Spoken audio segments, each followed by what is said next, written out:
This is the seated single leg pike up. So what this one looks like is I'm gonna straighten my knee out, and then from there point my toe. My opposite leg, of course, is not going to be doing any work. I'm gonna plant my hands, and then from here raise my leg up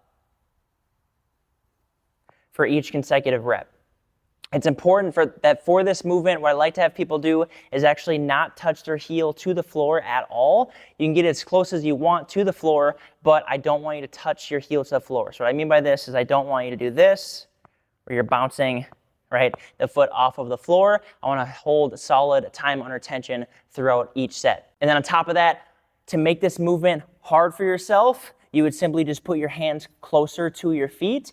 And then to make this movement easier for yourself, you would bring your hands closer to your hips. With this movement, this is a very common movement for people's quadriceps to start cramping up, or in other words, the top of their thigh. That is very common.